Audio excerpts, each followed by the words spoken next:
to Sports CTO Talks. In this series, we would be connecting with industry leaders from the sports and technology world. I am Ami, your guide on this journey through amazing mind of tech leaders who are shaping the future of sports. We will dive deep into discussions and innovations driving the industry, from AI to cloud, from cybersecurity to sustainability. If it is sports tech, we are talking about it. On today's episode, I would like to welcome Monir, the CEO and co-founder of Next Sports. We welcome you, Monir, to the podcast. Thank you, Ami. Thank you so much for having me. It's a privilege. Absolutely. He currently oversees multiple innovation projects across the sports industry globally and is passionate about supporting the sector's ongoing digitization at all the levels of the sporting pyramid. He was, I'm so sorry, he was the director of technology and innovation for the United States Olympics and Paralympic Committee. Currently, he is based in Spain. Monir has a curiosity for all things sports technology, including chiefly how the evolving digital landscape is shaping the way sports organizations achieve their operational objectives and connect as part of the modern unified system. Today, in this podcast, he would be talking about the role of AI in sports digitization. It is going to be fan engagement techniques, the power of data, scaling of digital infrastructure, and much more. Once again, we welcome you, Monir. And my first question, I'm directly going to throw the first question to you. Like everyone is talking about AI. So AI is enabling high personalized fan experiences through recommendation engines and predictive analytics. What are some of the most innovative AI driven engagement strategies you have seen in sports, and how do they compare to the traditional fan interaction models? Yeah, Ami, thank you again for the opportunity and thank you for the introduction. AI is a topic that is it's one of the hype topics, right? And I think it's the second year in a row that AI is a hype topic, which is the first time I believe in the history of tech that there is the same topic back to back year on year. Even though it is a hype now, I mean, really the topic of AI is not new, right? It's been tackled by scientists and technologists for tens of years, but finally it has made it into the hands of consumers and into our hands, and it is changing, the way that we work, the way that we think, the way that we operate, right? So to address your question from a fan engagement perspective, AI is a new avenue for sports properties and for all properties actually operating in the sports world to finally aim at uncovering the holy grail, if we may, of understanding truly what the fan or the follower or the client or the customer really needs, is really craving, but even more importantly, what could they need in the future, right? Correct. In the past, we used to talk about real-time information, right? And the importance of real-time information. Then that evolved into in-time information, right? And into the capability of actually knowing when each and every person is most receptible to receive a specific information, whether it's like a text information or an audiovisual prompt or any sort. And now, thanks to AI, I believe we are headed towards the predictive time and predictive mode and predictive type of information. Now, that information can be an experience, it can be a product, it can be of any shape or form. Okay. So, AI is talking about data analytics also, providing real-time insights during live games. So, how are teams and leagues leveraging the AI to enhance the in-game strategies? And there might be challenges, I'm sure. So, how do they ensure that accuracy is maintained or speed is maintained? Mm. Yeah, so to address the question, maybe let's think about it from two perspectives, right? One is like the business perspective or the fan experience or the commercial monetization, and the other one is maybe like the sport tactical perspective, right? So when we think about, what are some of the essential questions that we have been trying to answer for years, and finally now we are starting to answer them. I think that is where the the answer lies. So when we're talking about questions, there are lots of questions that come into optimizing the experience of a paying client that goes to watch a live event, right? But we are in the sports industry, so let's talk about sports. Questions such as how do we make sure that people are, for example, showing up on time? Hmm. How can we ensure that the experience of finding a parking space in case they are driving to the event is an easy and enjoyable journey? How can we ensure that when there's like a break in the game or in the event, that people can go and maybe need to go like grab something to eat or rush quickly to the restrooms, that they're not stuck in long queues that would make their experience bad? How can we ensure that the digital experience, whether we are a paying client in the venue or like a viewer elsewhere in the world, is optimized, and there we tap into the like the highlights, the detection of key moments, the live polling, and so on, right? So AI helps um, in that space address all of these questions, right? And there are like amazing companies and amazing sports properties in the world doing amazing work. Hmm. On the sports side, equally, the questions around game tactic, starting players, um, game strategy or race strategy or event strategy here and there, Hmm. are questions that sort of either make or break a result, right? And AI comes in as a strategic tool. So let's take, for example, any team sport that we can think of, right? In team sports, you have like game time, then there's break time, then game time, Hmm. then break time, right? In some Hmm. cases, just there's only one break. Now, during that break, it's crucial for the coach to be able to relay the information to her athletes in a Yes. way that would enable them to increase their chances of winning the game, right? So the case, whereas in the past, that information was obtained through the manual analysis of the recording of the game, and then pulling up like books and books of tactics and strategies that have worked in the past, so that the coach, in the few minutes that she has, would be able to relay that information. Yes. Today, before the break starts, Hmm. right, the coach already has all the insights that she's looking for because she has already briefed her team Absolutely. before the game starts about what she's looking for. Now, the same applies also to individual sports, right? If we take sports such as weightlifting, athletics of any sort, swimming here and there, through AI, the tactic and the strategy that was adopted during the race, not only, mind you, not Hmm. only when the athlete is racing, but also when their Correct. opponents are racing and are competing, can be analyzed super, super, super quickly through technologies that are available off the shelf today, thanks to the Hmm. power of AI. Yes. So when we think about like what is the role of AI in the sports world, I would argue that the question needs to be, what are the opportunities that are finally open and available to everyone in the world to tap into, thanks to the advances that we are seeing in the AI world, right? Absolutely. That makes sense.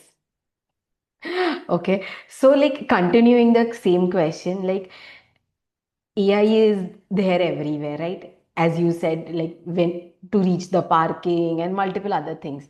So, when we talk about infrastructure scaling, or smart stadiums are optimizing these days, everything is about crowd management to immersive seat experiences.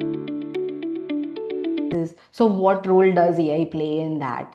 creating a seamless experience from, like a digital first stadium or from start to end? What is the future? How do you see the development? Is it exciting, or like what is the next steps?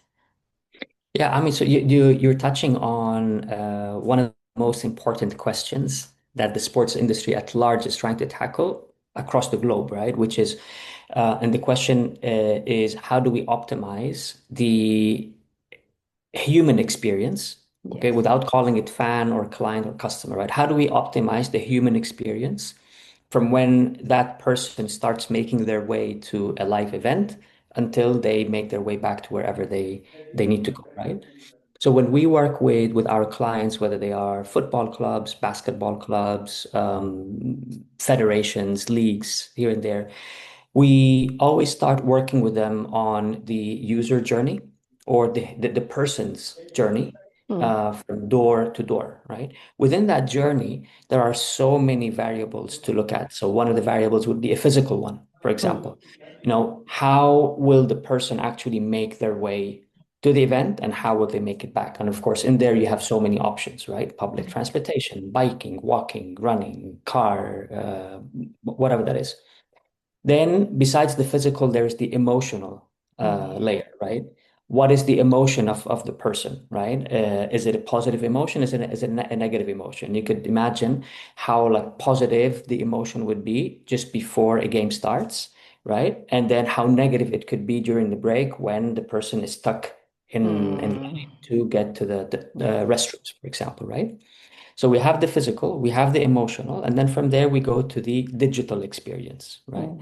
And in the digital experience, we would be looking at what are the digital touch points that the property or the main stakeholder has with the person, right?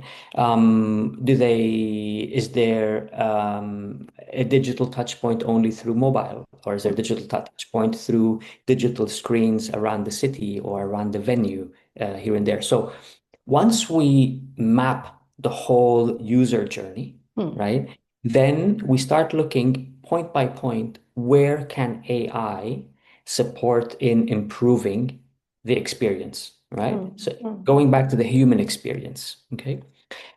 Now, to address that question specifically, we usually adopt a human-centered design approach, okay, empathizing with the person, Hmm. empathizing with the user, empathizing with the client, with the fan, with the follower, with the customer, right? Putting ourselves in her shoes and trying to envision what would be the best experience for her, right?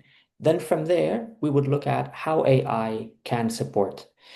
Believe it or not, in each and every point of the user journey, no matter how many dimensions it takes, no matter how complex or simple it is, in each and every point, AI can make the difference.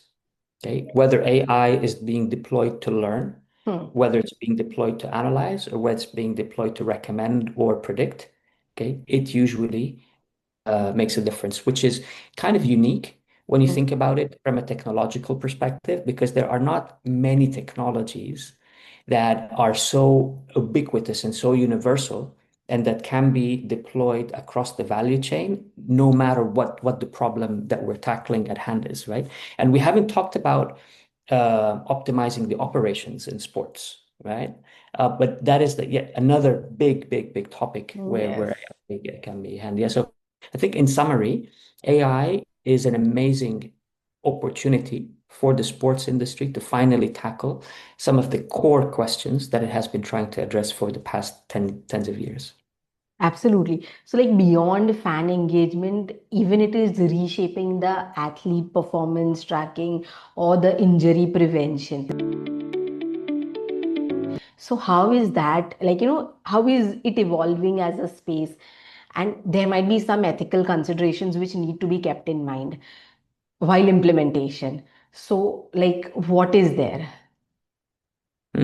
So the topic of injury prevention is not a new topic at all, right? If you Correct. look at some of the scientific journals dating back to the 70s and 80s and 90s, it was always a topic, right? Because having the athlete in their best shape possible is one of the objectives or the main objective of the sports performance operators.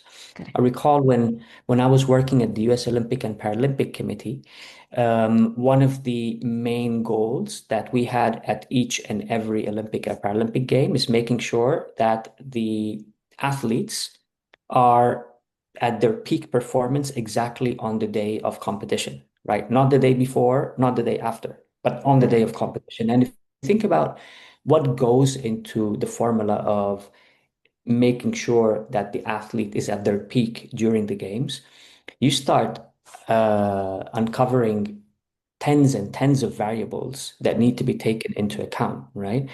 Variables that are related to nutrition, right? Eating, hydration, drinking. Habit variables are related to physiology, right? Variables are related to temperatures and weather and climate, and variables related to travel, variables related to sleep, to training, whether it's strength training or conditioning, to training, whether it's tactics or strategies here and there. And I remember when I was working with the US Olympic and Paralympic Committee, that was until 2018, right? Putting together all of the pieces was challenging because each and every expert was dealing with like gazillions of data points, right? And Absolutely. for each and every specialist to make their own conclusions, they would take quite a long time following a very thorough process, right? Now, work was done amazingly. And the results of Team USA over the past years speak by itself. The results speak by themselves. Today, when I speak to my colleagues who are still working at the US Olympic and Paralympic Committee and who are sharing with me how that same formula is being tackled, they said, "Oh my goodness, like this is just and not only amazing, it's outstanding Mm-hmm. to know that questions that used to take days to answer, in some cases there were no answers whatsoever, today can be answered in minutes, right? Or in Amazing. seconds many times. So within the sport performance world, whether we're talking about preventing injuries, optimizing performance, peaking performance, optimizing travel, optimizing nutrition, optimizing physiology, optimizing hydration here and there, the word optimizing plays a key main role within the conversation, thanks Mm. simply to the fact that AI tools, right, are here, cloud computing and other technologies that have evolved quite a lot over the past years are here. So collecting a data point, organizing within a big data ecosystem, crunching the data points, and then delivering that information to the stakeholder, who is usually the sport performance expert or the athlete, is possible today. Okay. So when you were talking about the data, like there is lot of like data related to real fan emotions, or like there might be some unique ways where teams, can see the data and generate results out of it, the fan sentiments, which is there on social media or the broadcast. So how is AI helping in that, capturing those moments, and how is that growing to Hmm. enhance the Yeah. engagement? So sorry.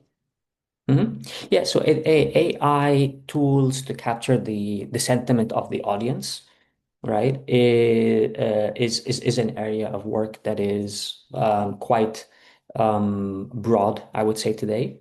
Mind you, the sentiment of the person can be captured both by sort of analyzing um, what the person is expressing, and that usually comes through digital means, right? So whether the person is like typing, writing, consuming content here and there. But mind you, also emotional sentiment can be analyzed during an event simply by being able to observe, for example, the person, right?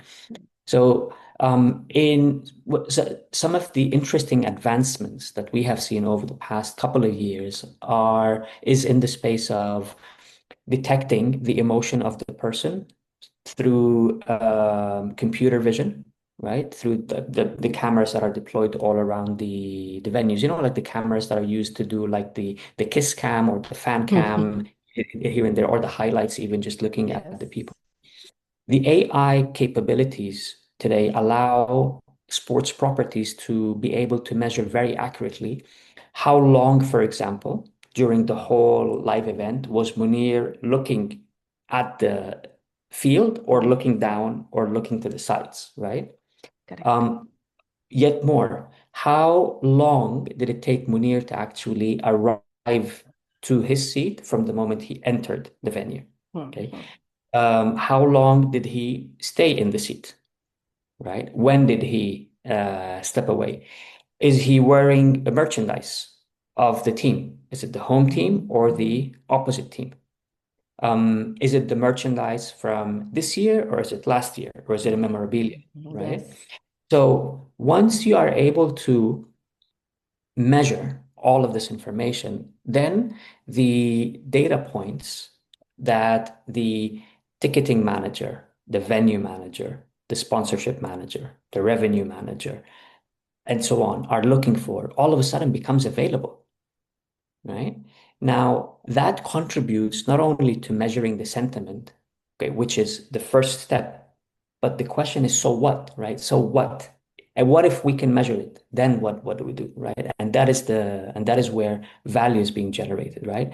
So if we can measure human sentiment, are we able to improve the product that we are offering? Are we able to improve the service that we're offering? Are we able to extract insights that would allow us to help our partners understand how they can improve their business with our customers here and there, right? And this is where AI again comes in as an ubiquitous tool that can be used across the sports ecosystem and across the matrix or the organizational chart, if you want to look at it this way, within any organization. absolutely. So, like, when you're talking about this, there is another segment also about content creation. Like, from Mhm. auto-generated highlights to AI-driven commentaries. These days, it is happening. We are seeing it. So, what are the key innovations like in AI-powered sports media, and how can that or how has that impacted the role of human commentators or the Mhm. analysts? Mhm.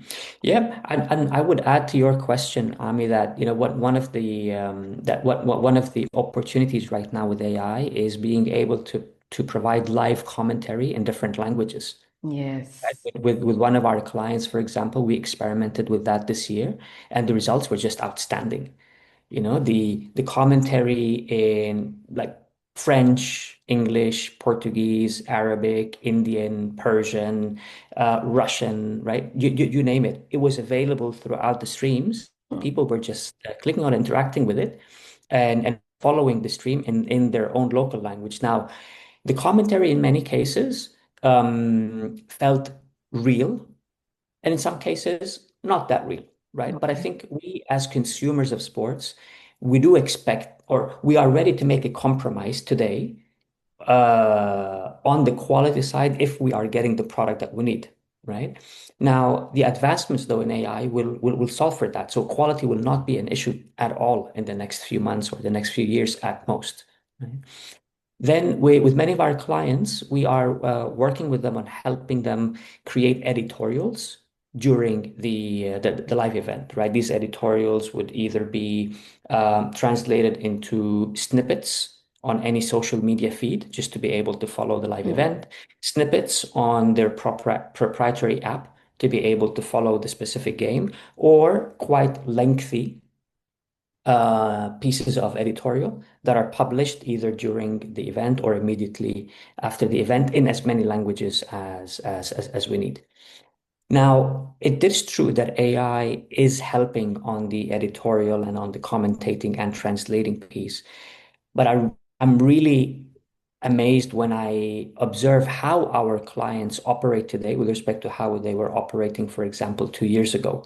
Hmm. And you would see that there is a series of AI instances in between or within the value chain across the organization, right? So let's take editorial, for example, right? You Hmm. have, on one hand, you're capturing video, you're capturing data, okay? And then there is an expert commentator who is commentating on the events that are happening. So the video or like the audiovisual team and the data team and the editorial team, right, leverage AI so that all of them are informed about what is the optimal workflow that they need to be looking at. So, for example, during a specific game or the specific sports event, today we can capture how much visibility each and every logo or brand or commercial partner is receiving through the streaming feed, right? Absolutely. If a specific brand is not receiving the visibility that contractually is included in the contract between the sports property and the brand, then there is an information that goes to the camera operator asking them to focus more on specific shots to make sure that by the end of the event, right, there is the visibility that the sports property is contractually obliged to respect, right? Same thing goes on the data side, same thing goes on the editorial side. Again, when we say AI is ubiquitous and it is the first technology that is impacting each and every person within the organizational chart or within the operational model of a sports property, these are some of the cases that would be important to keep in mind. Absolutely. I have a lot of continuing questions also, but I'll ask you one last question and then we'll move on to the next segment. Last Mhm. question is like everyone is talking about privacy, ethical considerations because AI is there right now. So the fan data, there are concerns regarding that. So how can sports organizations balance the personalization with data security and what regulations or best practices should they follow or should they prioritize? Yeah, and I mean the topic of data processing, of data ownership is a big topic. You know, there Yes. are legal firms that are highly specialized and are continue to specialize in that. I mean, AI, I wouldn't say it deters the attention from that. Of course, it adds a very important component on what could be, what could be done, what should not be done, right? But it does come down to the legal requirements that each and every organization should abide with within the geography that it's operating. So I don't think that it's necessarily a new topic. I would say what maybe the new topic that I would be very interested in observing how it will evolve in the coming years is the topic around ethics in AI, right? Just with every innovation, that innovation can be a tool, but it can be used as a weapon at the same time, you know? And that is where the ethics around the usage of AI become fundamental to make sure that this innovation is being used to generate positive value and is not being used to generate negative value. Absolutely. Moniz, we'll move on to the next segment of the podcast. That's rapid fire questions. I'll ask you a few questions and you'll have to be quick in answering. It's either Okay. one word or max one sentence. Okay, let's do it. What's your go-to snack during a game or a tech demo? Popcorn, nachos, or something else? A banana. Okay. Which sport would be the funniest to see AI try to commentate on? The funniest, Yes. gymnastics. Okay. Your brain is 90% data, but what's the other 10%? Coffee or chaos? Coffee. Okay. Choose your tech choose your tech dream team. You plus Iron Man plus which athlete? Me plus Iron Man plus Michael Phelps. Okay. Morning workout or midnight brainstorms? What's more your style? Morning workout. Okay. One legendary player you would love to have dinner with?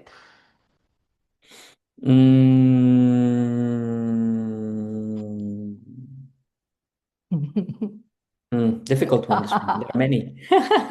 True, true, true. I would say Francesco Totti, Okay. because I do owe him quite a lot. Okay. Last question. More intense, Olympic finals or debugging a live demo? Olympic finals all the way. Absolutely. We'll move on to the next segment. You'll have to answer this question into 30 seconds. We have discussed it in a length, but this is a 30-second question. Like role of AI into sports digitization. So the role of AI is to ensure that the digitization process is an optimal process, both from an operator perspective as well as from a consumer perspective. Perfect. Thank you, Monir, so much for joining today, sharing wonderful insights. And it means a lot to all of us, to the whole Sports First team.